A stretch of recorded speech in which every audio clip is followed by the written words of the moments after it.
अस्सलाम वालेकुम नाज़रीन, मैं हूं लंदन से अमजद चौधरी। आपने ये खबर सुन ली होगी कि इमरान रियाज को अब से तकरीबन 40-45 मिनट पहले जो अटक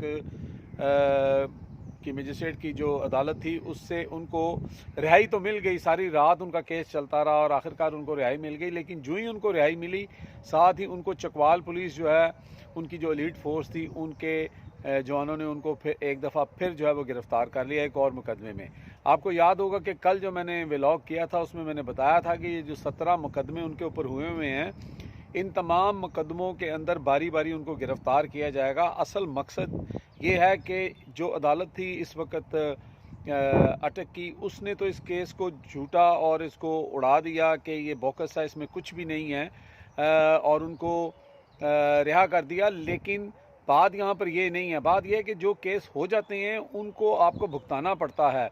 और इमरान रियाज खान जिस तरह बोल्ड हो के, जिस तरह रजीम चेंज और जो न्यूट्रल और ये सारी चीज़ें जो वो करते थे, और जो वो शहबाज शरीफ, नवाज शरीफ और मरियम साहबा की जो वो अपने प्रोग्रामों में बैठ के जितनी इज़्ज़त अफजाई उनकी करते थे, जैसे उनकी हकीकत लोगों को बताते थे, वो चीज़ जो है वो तकलीफ़ दे है। और ये उनको मौका मिला है कि अब इमरान रियाज खान से एक एक चीज़ का बदला लिया जाए।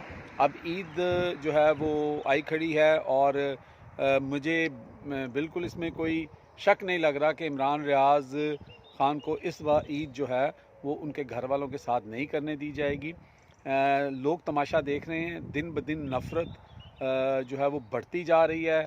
ओवरसीज़ पाकिस्तानी यहाँ पे वो भी सवाल करते हैं, पाकिस्तान में भी लोग देख रहे हैं। बहुत सारे ऐसे मेरे लोग दोस्त हैं जो पीपल्स पार्टी से तल्लुक़ रखते हैं, मुस्लिम लीग से तल्लुक़ रखते हैं, वो कहते हैं यार ये ज़्यादती हो रही है, ये बड़ी गलत बात है, ये नाइंसाफ़ी है। और जो मुद्दई है वो एक ख़ुद ही पुलिस से निकला हुआ एक क्रिमिनल आदमी है, उसके ऊपर जो है वो करप्शन और इस चीज़ों की वजह से उसको नौकरी से निकाल दिया गया था।